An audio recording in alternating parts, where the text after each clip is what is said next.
Hello hello बच्चों, नमस्कार। आपके अपने परिवार रोजगार विद अंकित में आप सभी लोगों का स्वागत करता हूं और उम्मीद करता हूं कि आप सब लोग अच्छे होंगे, बेहतरीन होंगे, लाजवाब होंगे, एकदम बिंदास होंगे और बहुत बेहतरीन तरीके से आप लोग अपनी पढ़ाई को कर रहे होंगे। तो एक बार जुड़ेंगे सभी दोस्त, एक बार जुड़ेंगे सभी दोस्त।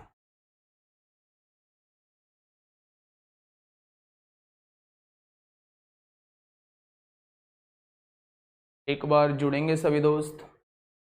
सभी को मेरा प्यार भरा नमस्कार, सभी को राधे राधे, सभी को जय हिंद। बच्चे, देरी के लिए हाथ जोड़कर माफ़ी चाहूँगा आप लोगों से कि कल भी आप लोगों की क्लास नहीं हुई थी और आज भी 15 मिनट की लेट से आप लोगों की क्लास हो रही है। तो बच्चे, उसके लिए बस कुछ नहीं कह सकता, ना कोई एक्सक्यूज दूंगा आप लोगों को, ना कोई अपनी जेन्युइन प्रॉब्लम बताऊंगा आप लोगों को। बस मैं हाथ जोड़कर आप लोगों से माफ़ी मांगूंगा कि आज देरी के लिए माफ़ी चाहूँगा।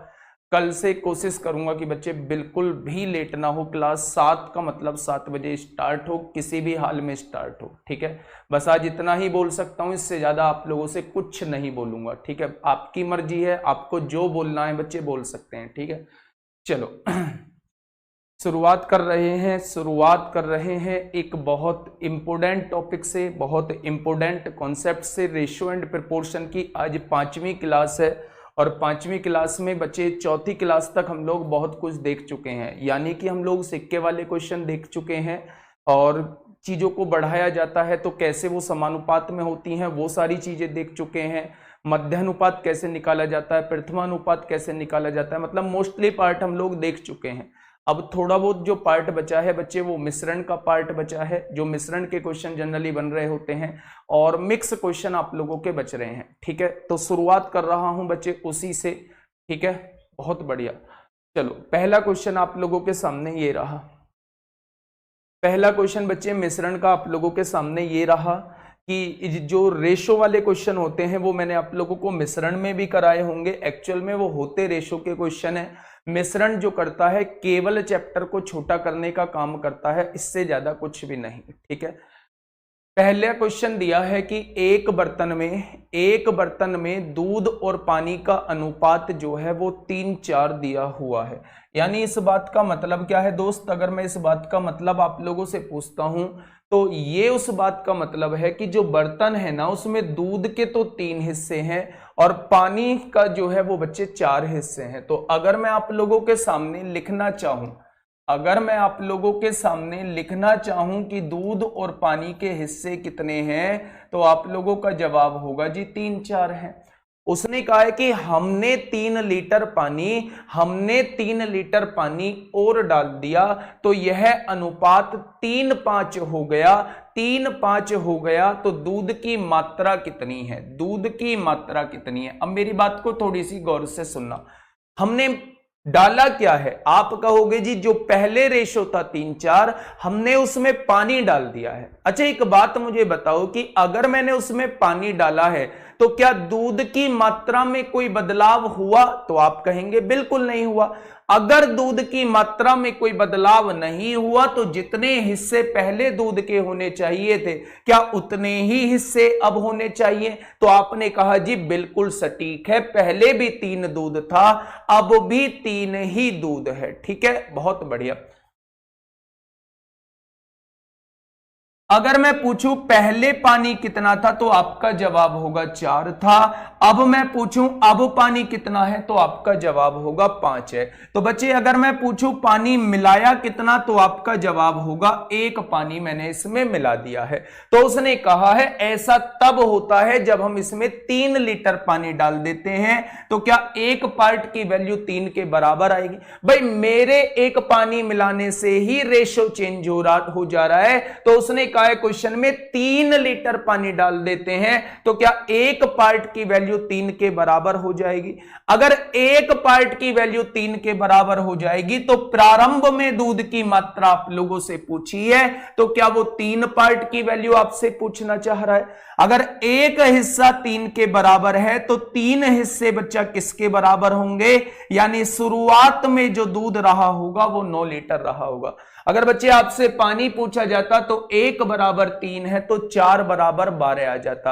अगर आपसे शुरुआती मिश्रण पूछा जाता तो शुरुआती मिश्रण 7 का है, अगर 1 बराबर 3 है तो 7 बराबर कितना आता, तो आप लोगों का जवाब होता 21 लीटर का शुरुआती मिश्रण होता। यानी वो सारी चीज मैं आप लोगों को बता चुका हूं। अगर आप लोगों से कहा जाए, अगर आप लोगों से बच्चा दूध की मात्रा पूछी जाती है तो दूध की मात्रा कर देंगे, और अगर आपसे पानी की मात्रा पूछी जाती है तो पानी की मात्रा निकाल देंगे, और अगर आपसे बच्चा मिश्रण पूछा जाता है तो मिश्रण निकाल देंगे। ठीक है, बहुत बढ़िया। आगे बढ़ते हैं बच्चा, क्वेश्चन नंबर 2।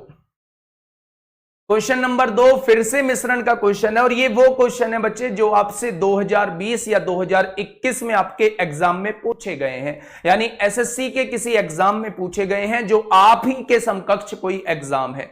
एक बार बताइए क्या होगा सर? 3 रेशो के खर्च वाला प्रश्न बता दीजिए। सुमित सिंह भाई मेरे दोस्त, मैं जिस दिन चैप्टर को खत्म करूंगा शायद ये कहने लायक नहीं छोड़ूंगा कि हां इस क्वेश्चन को आप बता दीजिए। हर एक टाइप का क्वेश्चन आपकी आंखों के सामने से निकल चुका होगा। कल इस चैप्टर की आखिरी क्लास होगी और उसमें बच्चा करने के बाद मुझे ये बता देना कि मैंने ये टाइप छोड़ा है। ठीक है, बहुत बढ़िया। एक बर्तन में दूध और पानी का अनुपात आप लोगों को दिया हुआ है। अगर मैं आपसे पूछूं एक बर्तन में दूध और पानी का अनुपात कितना दिया हुआ है, तो आप लोगों का जवाब होगा दूध और पानी का अनुपात 2:5 दिया। सेम ना हो तो बच्चा सेम करना पड़ेगा। अगर सेम ना होता, बाई चांस ऊपर होता 3 और नीचे होता 6, तो हम लोगों को सेम करना है तो ऊपर बच्चे 2 की गुणा कर रहे होते पूरे रेशियो में। मेरी बात को समझो, अगर सेम है तो बहुत अच्छी बात है, और अगर सेम नहीं है तो बच्चा आप अपनी तरफ से सेम कर दो। ठीक है, बहुत बढ़िया। देखेंगे एक बार इस क्वेश्चन को। क्वेश्चन ने क्या कहा है? एक बर्तन में दूध और पानी का अनुपात जो है वो 2:5 आप लोगों को दिया हुआ है। हमने 14 लीटर पानी और डाल दिया तो अनुपात 1:3 हो गया। बच्चे जो आपका क्वेश्चन था, शायद वो इसमें आप लोगों का क्लियर हो जाए। मैंने कहा कि इस 2:5 का मतलब क्या है, तो आपने कहा जी एक मिश्रण आपके पास मौजूद है, उसमें 2 हिस्से तो दूध के हैं और 5 हिस्से पानी के हैं। टोटल जो मिश्रण है वो 7 हिस्से का मिश्रण है। ये बात तो समझ में आई। अच्छा, उसमें आपने मिलाया क्या है? तो आपने कहा मैंने इसमें 14 लीटर पानी मिला दिया है। तो जब पानी मिलाया है तो मात्रा भी तो पानी की ही चेंज होगी, तो आपने कहा रेशो जो है बदल के 1:3 हो गया। यानी दूध की मात्रा में जब आपने कोई छेड़खानी नहीं की तो दूध की मात्रा में भाई साहब छेड़खानी होनी नहीं चाहिए थी। ये छेड़खानी कैसे हो गई? तो इस छेड़खानी को खत्म करने के लिए हमें दूध की मात्रा को बराबर करना होगा। अच्छा, आप मुझे यह सोच के बता दो कि ये दूध की मात्रा बेटा बराबर कैसे होगी। आप मुझे यह सोच के बता दो कि ये दूध की मात्रा बराबर कैसे होगी। तो आपने कहा जी दूध की मात्रा बराबर हो जाएगी अगर आप यहां 2 की गुणा कर दोगे। रेशो ये कहता है कि अगर उसके किसी एक एलिमेंट के साथ आपने छेड़खानी कर दी तो अन्य के साथ भी वही छेड़खानी करनी पड़ेगी, अन्य के साथ भी वही छेड़खानी करनी पड़ेगी। बहुत बढ़िया। अब सुनना मेरी बात को, पहले भी दूध 2 था, अब भी दूध 2 है। पहले भी पानी 5 था, अब जो पानी है बच्चा 3 दूनी 6 बन गया है। अगर आपके हिसाब से पूछूं तो पानी मिला कितना, तो आपने कहा 1 हिस्सा मिला है। तो उसने क्या कहा है? 14 लीटर पानी मानने से ऐसा कुछ हुआ है, तो 1 बराबर किसके हो जाएगा बच्चे? 14 लीटर के। यानी दोस्त मेरे हिसाब से 1 लीटर पानी मिला, उसने कहा है ऐसा तब होता है जब 14 लीटर पानी मिलाया जाता है। तो क्या 1 बराबर 14 के आ जाएगा? तो उसने पूछा है प्रारंभ में दूध की मात्रा कितनी थी, तो वो 2 पार्ट की वैल्यू आप लोगों से पूछना चाह रहा है। वो 2 पार्ट की वैल्यू आप लोगों से पूछना चाह रहा है। तो बच्चे 2 पार्ट किसके बराबर हो जाएंगे? 28 के बराबर हो जाएंगे। यानी शुरुआत में जो दूध की मात्रा रही होगी वो 28 लीटर की रही होगी। कोई दिक्कत समस्या? तो आप लोगों का जवाब होगा कोई दिक्कत समस्या नहीं है। 2 क्वेश्चन मैंने आप लोगों को कराए, एक में तो दूध की मात्रा बराबर दी हुई थी, केवल पानी कितना बढ़ा उसकी वैल्यू को पानी के बराबर रख देंगे। एक में दूध की मात्रा बराबर नहीं दी हुई थी, तो पहले दूध की की मात्रा को बराबर करेंगे। क्यों करेंगे दूध की मात्रा को बराबर? क्योंकि दूध के साथ हमने कोई छेड़खानी नहीं की है, केवल हमने पानी को मिलाया है, इसलिए हमें दूध की मात्रा को बराबर करना होगा। जैसे ही हम लोगों की दूध की मात्रा बराबर हो जाएगी, ये देखेंगे पहले पानी कितना था तो जवाब होगा 5, अब पानी कितना हो गया तो जवाब होगा 6, कितना पानी मिलाया तो जवाब होगा 1। उसने कहा है 14 लीटर पानी मिलाने से होता है, तो 1 बराबर 14 हो जाएगा, तो 2 बराबर क्या हो जाएगा 28 हो जाएगा। ठीक है, बहुत बढ़िया। आगे बढ़ते हैं। दूध की बाद में मात्रा पूछेगा तो दूध की मात्रा में तो कोई छेड़खानी हुई नहीं है दोस्त, तो दूध की मात्रा तो जितनी शुरुआत में थी उतनी ही बाद में ही रहेगी। सारी क्लास होंगी दोस्त। अब मैं इस बारे में कुछ नहीं कहूंगा, बस आप लोगों को बताऊंगा कि हाँ ऐसे हम लोग कर रहे हैं। क्लास छोड़ूंगा नहीं, अब क्लास छोड़ूंगा नहीं। हाँ, रेशो इक्वल क्यों कर रहे हैं सिद्धार्थ कुमार? दोस्त गुस्सा वाली बात नहीं है। अगर दूध की मात्रा में कोई छेड़खानी नहीं हुई है, मान लो ये एक मिश्रण था, इसमें दूध और पानी है, मैंने क्या किया, इसमें थोड़ा सा पानी डाल दिया, तो क्या दूध की मात्रा में कोई बदलाव हुआ? दूध जितना पहले मौजूद था इतना ही अब मौजूद होना चाहिए। तो दूध की मात्रा हम लोग इसलिए बराबर कर रहे होते हैं। जब दूध मिलाया ही नहीं है तो मात्रा कैसे बदल गई? फटाफट एक बार क्वेश्चन पढ़िए, फटाफट एक बार क्वेश्चन पढ़िए कि क्या होगा इसका बिल्कुल सही जवाब। हाँ, वर्कशीट का सॉल्यूशन इस बार संडे में 100% होगा, किसी भी कीमत पे होगा। एचसीएफ एलसीएम की लास्ट की 2 वर्कशीट रह रही हैं, पहले उन्हें सॉल्व कराऊंगा, उसके बाद बच्चे रेशो पे आऊंगा डायरेक्ट। किसी परीक्षा में पास होने वालों की संख्या का फेल होने वाले की संख्या से अनुपात 25:4 था। बच्चे 2 मेथड बता रहा हूं, बहुत कीमती मेथड बता रहा हूं, दोनों को ध्यान से सुनोगे तो दोनों मेथड आप लोगों के समझ में आ जाएंगे। पास और फेल की बात कर रहे हैं बच्चे, पास फेल और टोटल की बात कर लेते हैं। यहां पास की बात कर लेते हैं, यहां फेल की बात कर लेते हैं, और यहां टोटल स्टूडेंट की बात कर लेते हैं। देखो ध्यान से, किसी परीक्षा में पास होने वालों की संख्या का फेल होने वालों की संख्या से अनुपात 25:4 था। सॉरी, यहां पास जो होते थे वो कितने होते थे बच्चे? 25 होते थे, और फेल जो होते हैं वो कितने होते हैं? तो आप कहोगे 4 होते हैं। मेरी बात को थोड़ा सा ध्यान से समझना बच्चे, कमेंट पे ध्यान मत देना प्लीज, आप लोगों से रिक्वेस्ट है, कमेंट पे ध्यान मत देना। क्वेश्चन बहुत इंपॉर्टेंट है, दोनों ही मेथड बहुत इंपॉर्टेंट है, ध्यान से आप लोग सुनेंगे, देखना, मेरी बात को समझना। अगर मैं आपसे कहूं कि पास कितने थे तो आप कहोगे 25 पास थे। अगर मैं पूछूं फेल कितने थे तो आप कहोगे 4 फेल थे। अगर 25 पास हैं 4 फेल हैं तो क्या टोटल जो होंगे वो 29 हो जाएंगे? 25 और 4 29 हो जाएंगे। बहुत बढ़िया, मैं इनको एग्जैक्ट वैल्यू मान लेता हूं बच्चा, इसके साथ भी x मान लेता हूं, इसके साथ भी x मान लेता हूं, इसके साथ भी x मान लेता हूं। अगर 25x पास थे, 25x पास थे तो बच्चे 4x फेल थे, तो टोटल कितने हो जाएंगे? 29x हो जाएंगे। आगे बढ़ते हैं। यदि 5 और अधिक ने परीक्षा दी होती, यानी परीक्षा में 29x ना बैठ के 29x में 5 और ज्यादा बैठे होते, तो क्या वो ऐसे ही बोल रहा है आप लोगों से? यानी जितने लोग पहले बैठे थे अगर उससे 5 और ज्यादा बैठे होते, फेल होने वालों की संख्या 2 कम होती। फेल कितने हो रहे हैं? 4x हो रहे हैं, इसमें से 2 कम होते तो 2 को घटा दो। एक बात मुझे बता दो, छोटी सी बता दो, दूसरी, x ना माना करो सर, x से कोई पुरानी दुश्मनी है क्या?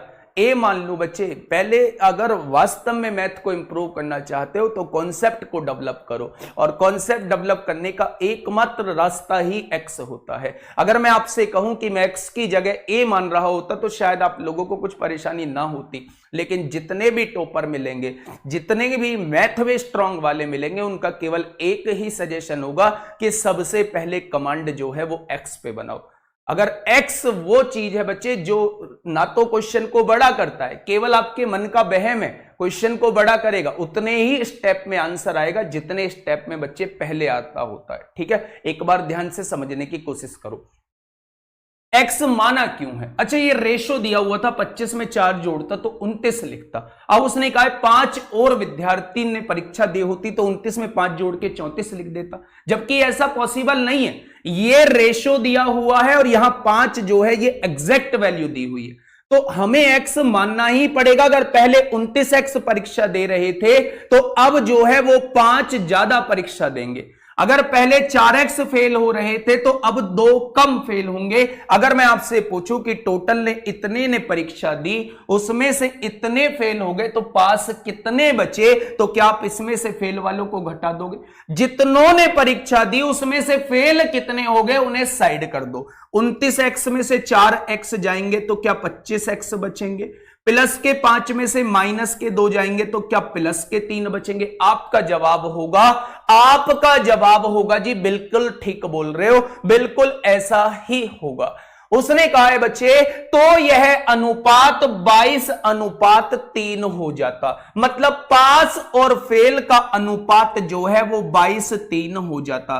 पास कितने हैं 25x प्लस 3, फेल कितने हैं 4x माइनस 2, और ये कह रहा है अनुपात जो है वो 22:3 हो जाता। क्या क्वेश्चन यही कहना चाह रहा है? क्या क्वेश्चन यही कहना चाह रहा है? तो आप कहेंगे यही कहना चाह रहा है। एक बात मैं आप लोगों को सीरियसली बता दूं, कसम से एक बात बोलता हूं बच्चे, दोस्त, आप लोग मेरे भाई बहन की तरह ही हैं। हमेशा जो मेथड आपको बताऊंगा वो आपके पेपर के हिसाब वाला बताऊंगा, ऐसा मेथड बताऊंगा जो हर जगह पेपर में लगेगा। मैं धोखा देने वाले मेथड नहीं बताता कि ऐसे ही क्वेश्चन करा दिए जिन पे ट्रिक लग रही होती है। मेरी बात समझ रहे हो?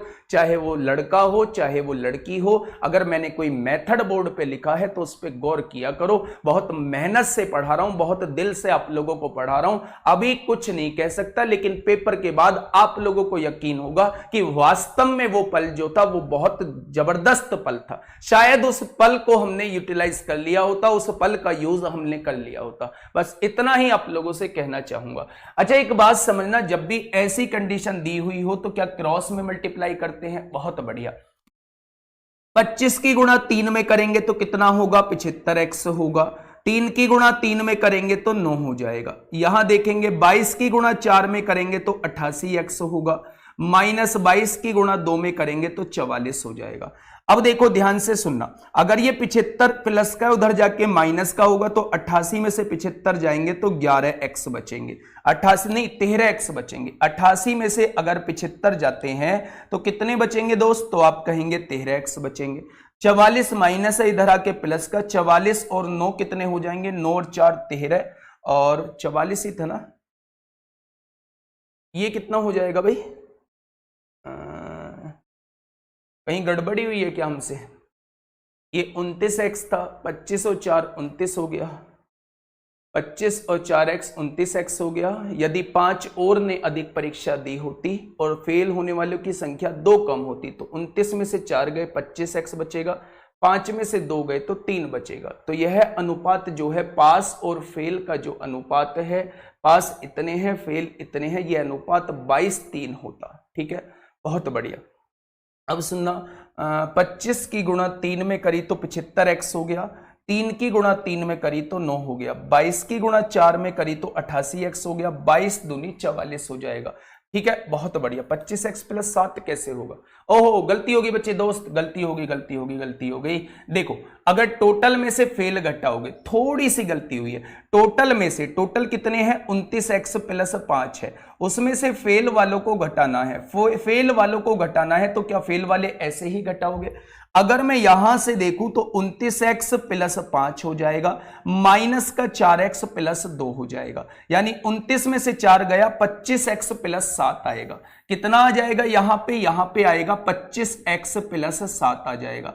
अब उसने पास और फेल का अनुपात जो दिया है, पास है 25x प्लस 7 और फेल कितने हैं दोस्त? 4x माइनस 2 है। उसने जो अनुपात दिया है वो 22:3 दिया है, यही तो कहा है। अब देखना, मेरी बात को सुनना, 25 तिया कितने हो जाएंगे? 75x हो जाएंगे, प्लस 7 तिया कितने हो जाएंगे? तो आप कहोगे 21 हो जाएंगे। यहां देखोगे 22 चौक 88x हो जाएंगे, माइनस 22 दूनी 44 हो जाएंगे। ठीक है, 44 और 21 कितना हो जाएगा? 65 हो जाएगा, और 88 में से 75 जाएंगे तो 13x बचेंगे। क्या x की वैल्यू जो है बच्चे वो 5 आ जाएगी? बस यही चीज मैं आपको समझाने की कोशिश कर रहा था।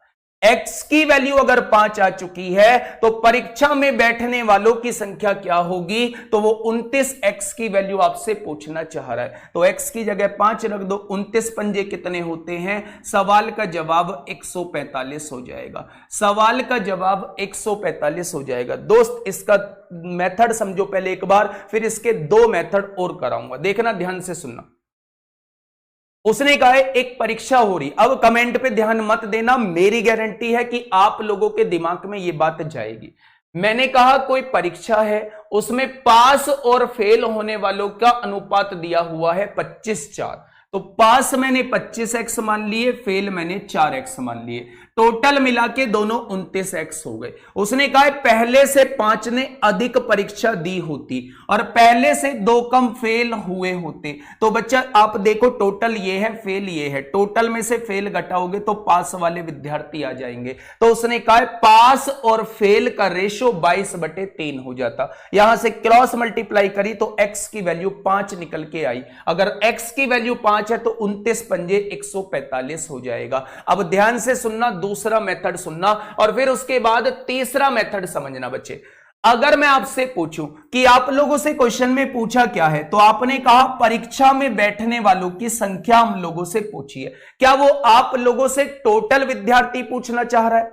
क्या आप लोगों से बच्चा टोटल विद्यार्थी पूछना चाह रहा है? अगर मैं बात करूं शुरुआत में पास कितने थे तो आप कहेंगे 25 थे, बाद में देखा कि फेल कितने थे तो आपने कहा 4 थे। क्या टोटल मिला के 25 और 4 29 हुए होंगे? तो आपने कहा कि टोटल मिला के तो 29 हुए होंगे। यानी जो भी आंसर आया होगा, जो भी आंसर आया होगा वो टोटल 29 का गुणज ही होगा। 29 से कटने वाला दोस्त कौन सा ऑप्शन है? तो 29 पंजे 145 होते हैं, इन तीनों में से 29 से कोई नहीं कटता, तो सवाल का जवाब ए ऑप्शन हो जाएगा। अगर उसने बाद का पूछा होता परीक्षा में बैठने वालों की संख्या क्या है ये पूछ रहा है बच्चे, बाद का पूछ रहा है, तो उसमें 5 और जोड़ दो, 5 और जोड़ दो बच्चा।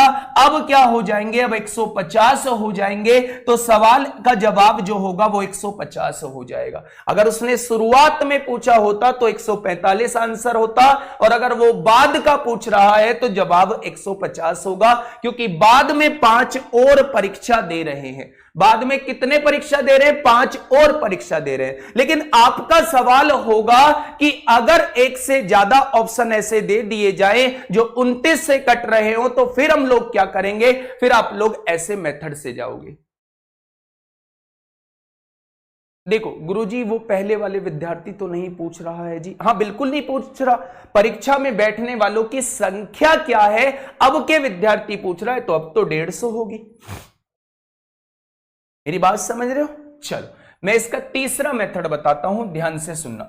इसका तीसरा मेथड बताता हूं बच्चे, ध्यान से सुनना। चलो ध्यान से सुनेंगे बच्चे इसका तीसरा मेथड, मेरी बात को समझेंगे। अब देखना बच्चे मैं क्या कह रहा हूं। यहां मैंने टोटल ले लिया, यहां मैंने पास ले लिया और यहां मैंने फेल ले लिया। थोड़ी देर के लिए शांति बनाना, थोड़ी देर के लिए बच्चा शांति बनाना। तीसरा और अंतिम मेथड बता रहा हूं। सर क्या सेकंड मेथड सब क्वेश्चन में लग जाएगा? बच्चे उन क्वेश्चंस में लग जाएगा जिनमें एक ही ऑप्शन टोटल से विभाजित होता होगा। अगर एक से ज्यादा ऑप्शन है तो उसमें ये मेथड नहीं लगेगा, फिर आपको पहले मेथड से ही आना पड़ेगा। ये जो है वो सदाबहार मेथड है, ये जो है वो सदाबहार मेथड है बच्चे, ये हमेशा लगेगा, हमेशा लगेगा। तो इस क्वेश्चन को थोड़ा सा आप ध्यान से समझेंगे। किसी परीक्षा में पास होने वालों की संख्या का फेल होने वालों की संख्या से अनुपात 25:4 था। यानी पास जो हो रहे थे बच्चे वो 25 हो रहे थे और फेल जो हो रहे हैं वो 4 हो रहे हैं। तो टोटल कितने हो जाएंगे? टोटल 29 हो जाएंगे। होंगे या नहीं भाई? 25 पास हो रहे हैं, 4 फेल हो जाएंगे, तो टोटल 29 हो जाएंगे। आगे बढ़ते हैं बच्चे। यदि 5 और ने अधिक परीक्षा दी होती, यानी 5 और यहां अधिक परीक्षा दे रहे होते तथा फेल होने वालों की संख्या 2 कम होती, फेल होने वालों की संख्या बच्चे 2 कम होती तो यह अनुपात कितना हो जाता? यह अनुपात बच्चे 22:3 हो जाता। यह अनुपात कितना हो जाता बच्चे? यह अनुपात 22:3 हो जाता। ये आपसे पूछना चाह रहा है। बच्चे मेरी बात को थोड़ा सा ध्यान से समझेंगे। अगर आपने पहले मेथड को बहुत अच्छे से समझा हो, आपने पहले मेथड को बच्चे गुरुजी सदाबहार मेथड बता दो। बच्चे वही तो बताने की कोशिश कर रहा हूं, जब आप समझोगे तभी तो। अगर आपने पहले मेथड को बहुत अच्छे से समझा हो तो हम लोग क्या करेंगे, तो आप ध्यान से मेरी एक चीज समझना। पास जो है वो 22 हो जाते हैं और फेल जो है बच्चे वो 3 रह जाते हैं। तो टोटल कितने हो जाएंगे? टोटल जो है वो 25 हो जाएंगे। 22 और 3 कितना हो गया? 25 हो गया। अब बात को समझना थोड़ी ध्यान से। अब हम लोग क्या कर रहे हैं, परीक्षा में बैठने वालों की संख्या क्या है, हम लोग कंक्लूजन निकाल। अच्छा, पहले में हम लोगों ने क्या किया था, एक बार समझना बात को, मैं इसी से कंक्लूड करूंगा। Total pass fail, pass fail कितने थे? 4 थे। पास कितने हैं? 25 हैं। टोटल कितने हैं? 29x थे। ठीक है, यहां 25x थे, यहां 4x थे। अब मैंने यहां क्या किया था, अगर 5 और ने अधिक परीक्षा दी होती तो 29x + 5 हो गए थे। यहां पे 2 ने कम परीक्षा दी, मतलब 2 कम फेल हुए होते तो ये आ गया था। यहां पे क्या आ गया था? 25x + 7 आ गया था। ठीक है, फिर मैंने दोनों का रेशो जो निकाला था वो 25x + 7 जो है अपॉन में 4x - 2 जो है ये निकाला था बच्चे 22/3। ये क्या निकाला था? 22/3 निकाला था। ठीक है, अब देखना मेरी बात को थोड़ा सा ध्यान से सुनना। बच्चे ध्यान से सुनेंगे, मैं इस मेथड को बनाने की कोशिश करता हूं आप ही के सामने। हमने किया था, दोनों की गुणा की थी, 75x आया था। यहां दोनों की गुणा की थी तो 21 आया था, और यहां जो की थी वो 88x आया था, और यहां जो की थी वो 44 आया था। बस इसको थोड़ा सा ध्यान रखना है। मैं मेथड को बना देता हूं आप लोगों के सामने। चलो, उसने कहा है पास और फेल का रेशो क्या दे रखा है? पास और फेल का रेशो दे रखा है 25 और 4। क्या दे रखा है बच्चे? 25 और 4 दे रखा है। बहुत बढ़िया। अगर 5 और ने परीक्षा दी होती तथा फेल होने वालों की संख्या 2 कम होती तो यह अनुपात कितना हो जाता? यह अनुपात बच्चे 22 और 3 हो जाता। 22 और 3 हो जाता। 5 और ने परीक्षा दी होती। कैसे बना सकते हैं हम इस मेथड को? 25 तिया 75, 22 चौक 88। एक तो हम ये कर सकते हैं कि 22 चौक 88 में से 75 जाएगा। अब 21 और 44 कैसे आया होगा? 21 और 44 में आप लोगों को बता देता हूं। 21 और 44 टोटल यहां कितने हो जाएंगे? टोटल यहां 29 हो जाएंगे। यहां टोटल कितने हो जाएंगे बच्चा? 25 हो जाएंगे। 22 और 3 25 हो जाएंगे। ठीक है, फेल पास होने वाले 5 और ने अधिक परीक्षा दी होती, 5 और ने अधिक परीक्षा दी होती, फेल होने वालों की संख्या 2 कम होती, 22 दूनी 2 कम होती, और यह अनुपात 22:3 हो जाता। देखो हमें करना क्या है, 25 तिया 75 हो जाएगा और 22 चौक 88 हो जाएगा। ये तो हम चीज निकाल चुके हैं। अब हमें लाना है 21। हाँ ठीक है, अब देखो बच्चा मेरी बात को थोड़ा सा ध्यान से समझना। आपके सामने एक मेथड बनाना हूं, बिल्कुल लाइव आप लोगों के सामने बना रहा हूं, ध्यान से सुनेंगे। पास और फेल का अनुपात क्या दिया हुआ है? पास और फेल का अनुपात 25 और 4 दिया हुआ है। 25 और 4 हो गया, टोटल कितना हो गया? 29 हो जाएगा। बहुत बढ़िया। उसने कहा यदि 5 और ने अधिक परीक्षा दी होती, 5 और ने अधिक परीक्षा दी होती और 2 कम फेल हुए होते तो इन दोनों का अंतर देख लो बच्चे। 5 और 2 का अंतर कितना आएगा? 7 आएगा। क्या 5 में से जब हम -2 घटाएंगे तो क्या ये 7 आ जाएगा? तो आपने क्या लिख दिया बच्चे? यहां 7 लिख दिया। अब क्वेश्चन आप लोगों के सामने हो चुका है। जैसे हम लोगों ने आय और बचत वाले क्वेश्चन किए थे ठीक वैसे ही क्वेश्चन हम लोगों को करना है।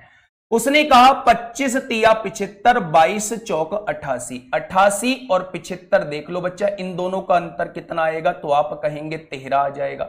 बहुत बढ़िया। यहां देखो 22 दूनी 44, 7 तिया 21। 44 और 21 का अंतर देख लो, ये पहले से ही बच्चा किसमें हो जाएगा? 21 और 44 का अंतर देख लो। 21 और 44 का अंतर ये हो जाएगा, तो दोनों कितने हो गए? 65 हो गए। 65 को इस 13 से विभाजित कर दो। 65 को इस 13 से विभाजित करोगे तो एक पार्ट की वैल्यू बच्चे 5 आ जाएगी। अगर एक पार्ट की वैल्यू 5 आ गई तो 29 पार्ट की वैल्यू कितनी आ जाएगी, डायरेक्टली आंसर निकाल दो। ठीक है, ये बात समझ में आ गई? नहीं आया ये मेथड समझ में बच्चे? बहुत इंपॉर्टेंट मेथड है, बहुत इंपॉर्टेंट मेथड है। मैं बिल्कुल क्लियर कट आपको ये एक बार बता देता हूं, बिल्कुल ऐसे ही बनाने की कोशिश की है। यहां टोटल लिख दो, यहां पास लिख दो, यहां फेल लिख दो। पास कितने हैं, 25 हैं। फेल कितने हैं, 4 हैं। टोटल मिला के कितने हो जाएंगे, 29 हो जाएंगे। उसने कहा है 5 और ने अधिक परीक्षा दी होती, 5 और से परीक्षा दिलवा दो। फेल होने वालों की संख्या 2 कम होती तो माइनस में 2 लिख दो, तो अनुपात कितना हो जाता, अनुपात जो है बच्चे वो 22:3 हो जाता, पास फेल का अनुपात। अब देखना, मेरी बात को सुनना ध्यान से बच्चा। आप लोग क्या करो, आप लोग इसको 5 में से इसका अंतर घटा लो, 7 हो जाएगा। 5 में से इसका अंतर घटाया, 7 लिख दिया। ठीक है, अब देखना, मेरी बात को सुनना थोड़ी सी ध्यान से। उसने कहा है 25 तिया कितना हो गया, इसकी गुणा यहां करो, 75 हो गया। 22 चौक कितना हो गया, 88 हो गया। इन दोनों का अंतर निकालोगे तो वो 13 निकल के आएगा, आएगा या नहीं? अब यहां देखो, 7 तिया 21, 22 दूनी 44, 44 और 21 कितना हो गया, 65 हो गया। 65 को 13 से विभाजित करोगे तो कितना आएगा, 5 आ जाएगा। ये आ गई x की वैल्यू, उसे डायरेक्टली गुणा कर दो बच्चे। यहां 29 पंजे कितना होता है, 145 हो जाएगा। ठीक है, अगले क्वेश्चन में हम लोग लगा रहे होंगे। ये रहा बच्चे चौथा क्वेश्चन, फटाफट लगाओ। इसमें क्या होगा इसका बिल्कुल सही जवाब?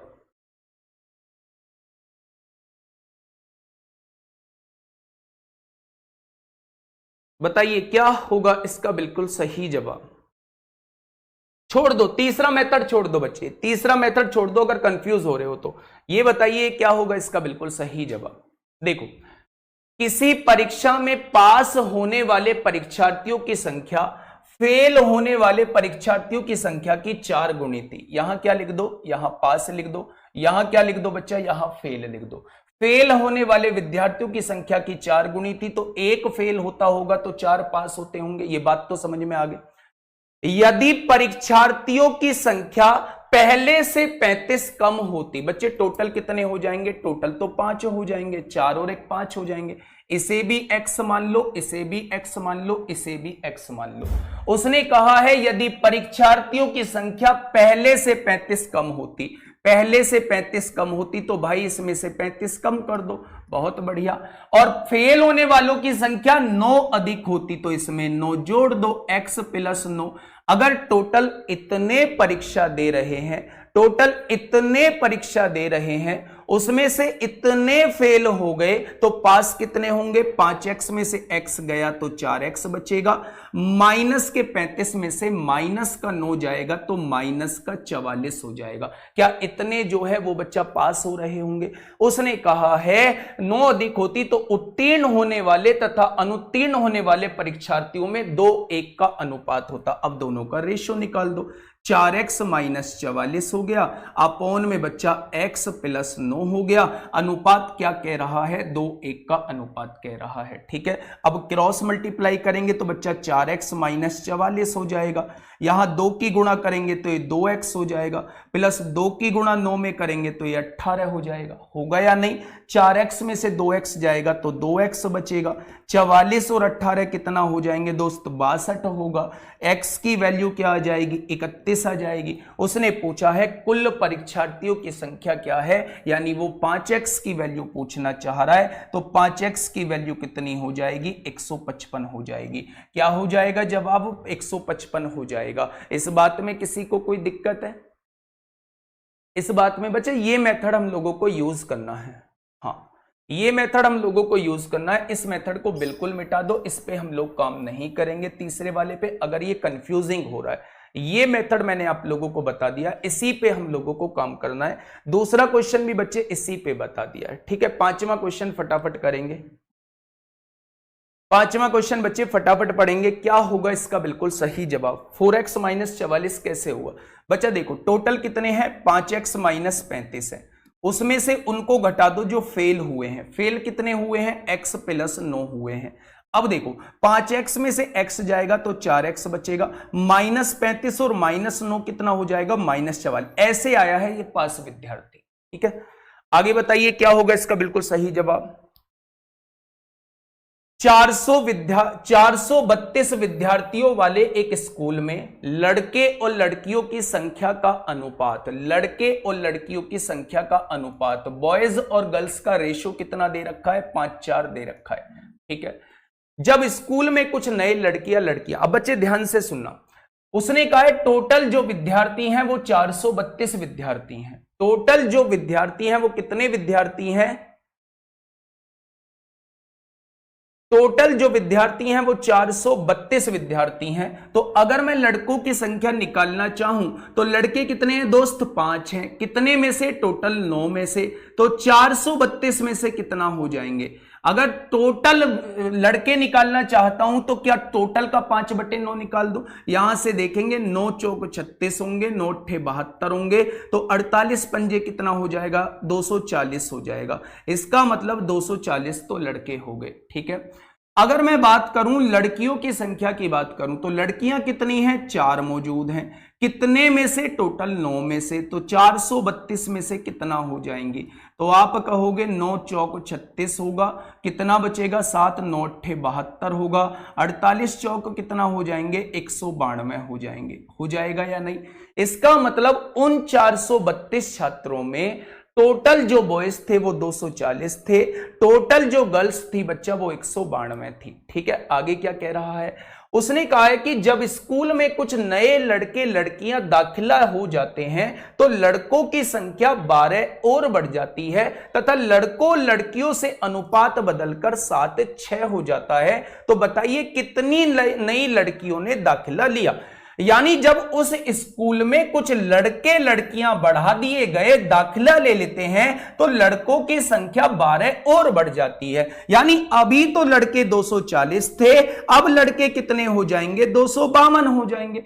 तो उसने कहा यह अनुपात बदलकर 7:6 हो जाता है। यानी वो 7 तो लड़कों का कह रहा है और 6 जो है वो लड़कियों का कह रहा है। जब 7 बराबर 252 तो 1 बराबर कितना होगा, 7 या 21, 7 6 42, 1 बराबर 36 होगा। तो 6 बराबर कितना हो जाएगा दोस्त, तो 6 बराबर बच्चे 216 के हो जाएगा। यानी अगर पहले 192 लड़कियां थी, अब 216 लड़कियां हैं, तो कितनी लड़कियां बढ़ गई, तो आपका जवाब होगा 16 और 8 24 लड़कियां बढ़ गई हैं। 24 लड़कियों ने और एडमिशन ले लिया है। तो ऑप्शन नंबर सी इस क्वेश्चन का बिल्कुल सही जवाब हो जाएगा। मैंने क्या कहा, उसने कहा है भाई लड़के और लड़कियों का जो अनुपात है वो 5:4 दिया हुआ है। यानी अगर मैं टोटल 432 में से लड़कों की संख्या निकालना चाहता हूं तो लड़के 5 हैं, कितने में से, 9 में से। तो 432 में से कितना, क्या लड़कों की संख्या 240 आ जाएंगी। लड़की 4 है, कितने में से, लड़की 4 है, कितने में से, 9 में से। तो 432 में से कितना, क्या लड़कियों की संख्या 192 आ जाएगी, आएगी या नहीं। अब मामले को समझना, अगर 240 लड़के हैं, 192 लड़कियां हैं, तो कुछ लड़के लड़कियां एडमिशन लेते हैं। लड़के 12 एडमिशन लेते हैं, तो क्या लड़कों की संख्या 252 हो गई होगी। अब उसने कहा है अनुपात 7:6 का हो जाता है, यानी उसके हिसाब से लड़के 7 बैठ रहे हैं। एक्चुअल में लड़के हैं कितने, 252 है। तो 7 बराबर 252, तो 1 बराबर 36 आ जाएगा। तो वो 6 बराबर कितना आएगा, यानी लड़के अगर 252 हैं तो लड़कियों की संख्या 216 होगी। अगर लड़कियों की संख्या 216 है, पहले 192 थी, तो कितनी बढ़ गई लड़कियों की संख्या, तो बच्चे इसमें से इसे घटा दो। 24 इस क्वेश्चन का बिल्कुल सही जवाब हो जाएगा। 24 क्या हो जाएगा, इस क्वेश्चन का बच्चे बिल्कुल सही जवाब हो जाएगा। ठीक है, कोई दिक्कत तो नहीं है, तो आप कहेंगे कोई दिक्कत नहीं है जी। आगे बढ़ जाते हैं बच्चा, चीजों को समझने की कोशिश करते हैं। क्वेश्चन नंबर 6 बिल्कुल ऐसा ही क्वेश्चन है, फटाक से आप मुझे बताएंगे कि क्या होगा इस क्वेश्चन का बिल्कुल सही जवाब। 5/9 क्यों किए हैं? अगर बच्चे बॉयज 5 हैं और गर्ल्स 4 हैं तो इस बात का मतलब है 5 बॉयज हैं कितने में से? टोटल 9 में से। 5 लड़के और 4 लड़कियों में केवल 5 ही तो बॉयज हैं। 5 लड़के हैं 9 में से, तो 432 में से कितने होंगे? ये लड़कों की संख्या आ जाएगी 432 में। और अगर मैं लड़कियों की संख्या पूछूं तो लड़कियां तो 4 मौजूद हैं, कितने में? टोटल 9 में से, तो 432 में से कितनी होंगी? लड़कियों की संख्या आ जाएगी।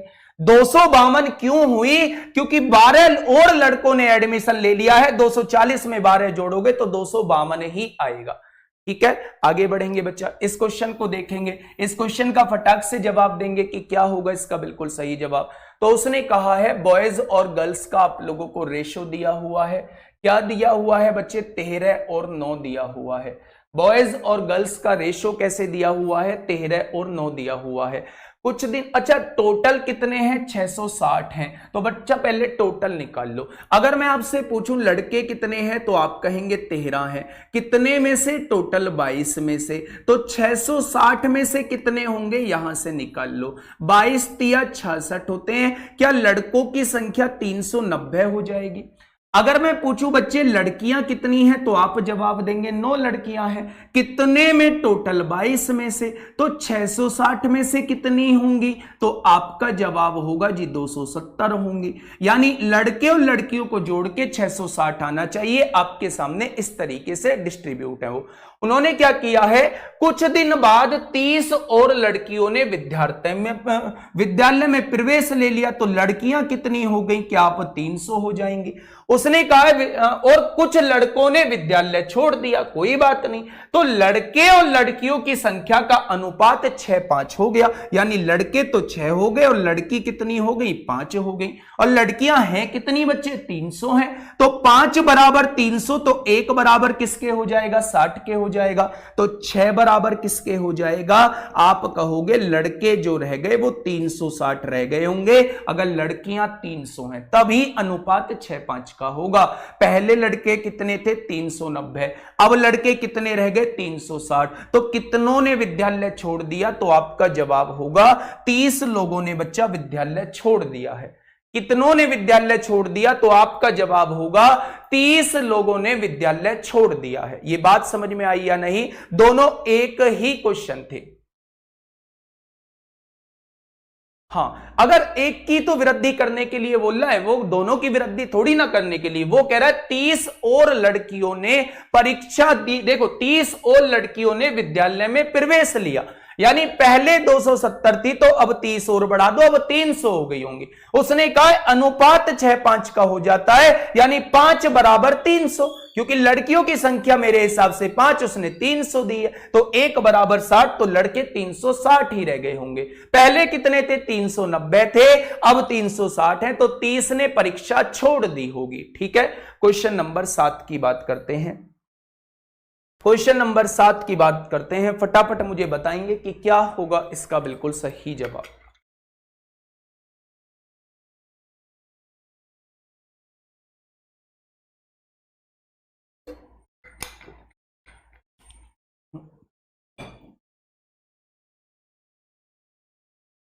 एक मिनट बच्चे मुझे सुन के जाना, 1 मिनट लास्ट में सुन के जाना कि मैं क्या बताऊंगा आज आप लोगों को।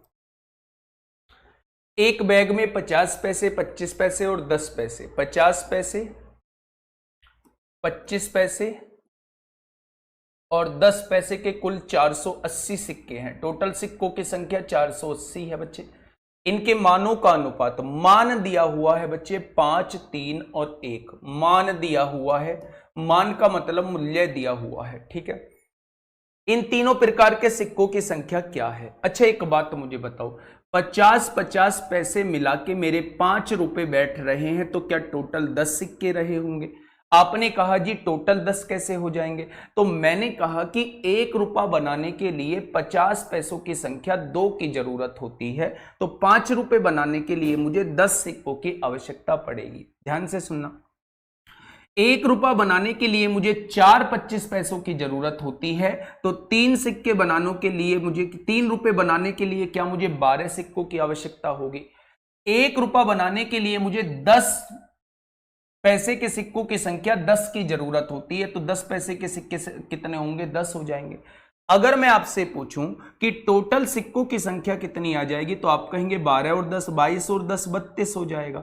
उसने कितना दिया है? 480 दिया है टोटल सिक्के, तो एक बराबर किसके हो जाएगा? 480 बटे 32 के हो जाएगा। 16 तिया 48 होते हैं, 0 16 दूनी 32 हो जाएगा। 2 से काटोगे तो 15 बार आ जाएगा। अगर 2 से काटोगे 15 बार तो 10 बराबर किसके आएगा? 150 के आ जाएगा। 1 बराबर 15 तो 12 बराबर किसके आएगा? 180 के आ जाएगा। 1 बराबर 15 तो 10 बराबर किसके आएगा? 150 के आ जाएगा। तो 150 180 150 इस क्वेश्चन का जवाब हो जाएगा। ठीक है, बहुत बढ़िया। क्वेश्चन नंबर 8 आप लोगों के सामने है। ये हीरे वाला क्वेश्चन लास्ट क्वेश्चन होगा। जल्दी से एक बार बच्चे क्वेश्चन को पढ़ लो, जल्दी से एक बार क्वेश्चन को पढ़ लो कि क्या होगा इसका बिल्कुल सही जवाब।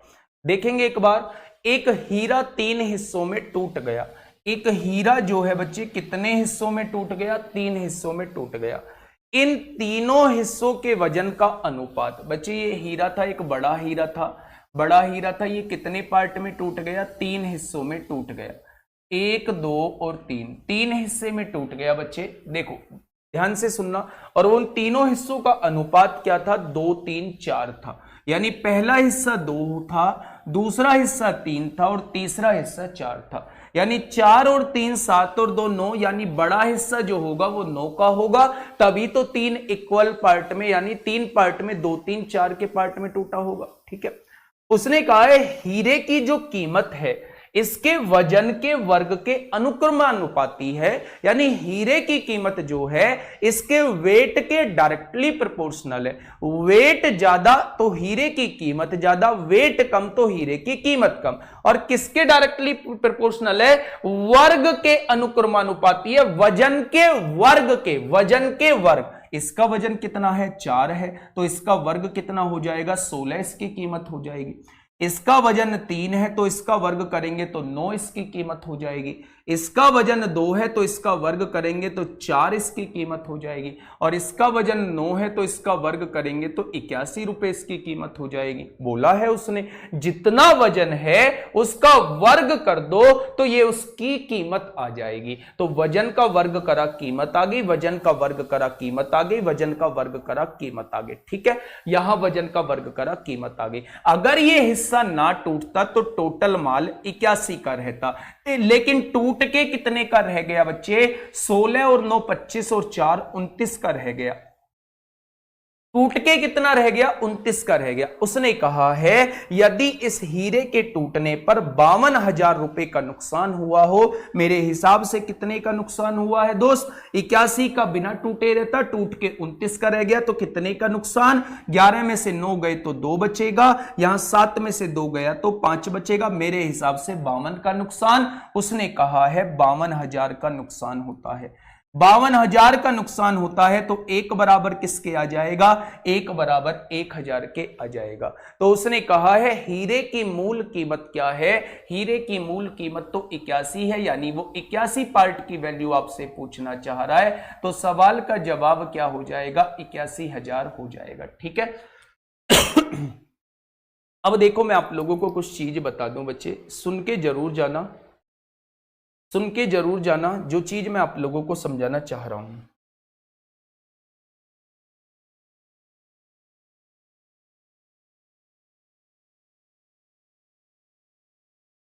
बच्चे एक तो हम लोगों की होती है सुबह 7 बजे क्लास, मैथ की क्लास होती है, अर्थमेटिक की क्लास होती है। एक होती है शाम को 7 बजे हम लोगों की एडवांस की क्लास होती है, एडवांस की क्लास होती है। और एक शाम को 5 बजे 1 अगस्त से आप लोगों का प्रैक्टिस सेट शुरू हो जाएगा। 1 अगस्त से आप लोगों का प्रैक्टिस सेट शुरू हो जाएगा। ठीक है, अब ये 3 क्लास आप लोगों को क्या करने वाली है बच्चे? इस सुबह की क्लास में और इस वाली क्लास में मतलब इंटरवल गैप बहुत ज्यादा होता है, छुट्टियां बहुत ज्यादा होती हैं, छुट्टियां बहुत ज्यादा होती हैं। तो बच्चे मैं आप लोगों को भरोसा दिलाता हूं, वैसे तो मैं जेन्युइन कारण के मतलब कारण से ही छुट्टी लूंगा, शायद आप लोगों को कल का पता भी चल गया होगा, अंकित सर ने बता भी दिया था कि दिक्कत क्या थी। लेकिन मैं आपको भरोसा दिलाता हूं कि इन दोनों क्लास में अब संडे का भी ऑफ नहीं होगा। इन दोनों क्लास में बच्चा अब संडे का भी ऑफ नहीं होगा। इसमें नहीं, ये तो मंडे टू फ्राइडे ही चलेगी, मंडे टू फ्राइडे ही चलेगी। ये क्लास जो है बच्चे ये हर दिन रहेगी, मतलब एवरीडे रहेगी, संडे में भी रहेगी और हर दिन रहेगी बच्चा। ये वाली क्लास जो है सुबह अर्थमेटिक की क्लास जो है, अर्थमेटिक की क्लास सुबह डेली रहेगी और ये वाली जो क्लास है मंडे टू फ्राइडे रहेगी। और ये जो प्रैक्टिस सेट है इसका मैं आप लोगों को बता दूंगा कब रहेगा। बच्चा आज एडवांस की क्लास भी है, बिल्कुल मन से पढ़ा रहा हूं और आप जुड़िए, जरूर जुड़िए, आपके काम की है। चाहे आप दिल्ली पुलिस की कर रहे हैं या AWOTP और SCM की कर रहे हैं, तीनों में ही मेंसुरेशन आती है। और 3D की बात करूं, 3D की बात करूं तो बच्चा 3D अपने आप में बच्चा बहुत इंपॉर्टेंट टॉपिक है, स्पेशली दिल्ली पुलिस कांस्टेबल वालों के लिए। अब मैं बता रहा हूं कि 3 अगस्त से 10 अगस्त के बीच एडवांस सप्ताह आप लोगों के लिए स्टार्ट कर रहा हूं। एडवांस सप्ताह आप लोगों के लिए स्टार्ट कर रहा हूं। पूरे एडवांस के अंदर से 250 बेस्ट क्वेश्चन को सेलेक्ट कर रहा हूं बच्चे, और उस पे हम लोग काम कर रहे होंगे। ठीक है, चलो फिर आज के लिए इतना ही। देरी से क्लास स्टार्ट हुई थी उसका मैं बता ही चुका हूं, बोलूंगा नहीं कुछ भी। बाकी जो आपको सोचना है कुछ भी सोच लीजिए, बस मैं ये कहूंगा जेन्युइन दिक्कत थी इसलिए नहीं हो पाई थी। अब आगे एक भी छुट्टी किसी भी कारण से, चाहे कोई भी कारण हो, मतलब तबीयत ही तो बेकार हो जाएगी, हो जाने दो, लेकिन कोई भी छुट्टी आपके सामने नहीं होगी। और आज से ये क्लास जो है वो रेगुलर होगी, चाहे वो संडे हो या मंडे हो, सुबह वाली क्लास जो है। ठीक है, बस इतना ही कहना चाहता था। Okay, tata, bye bye.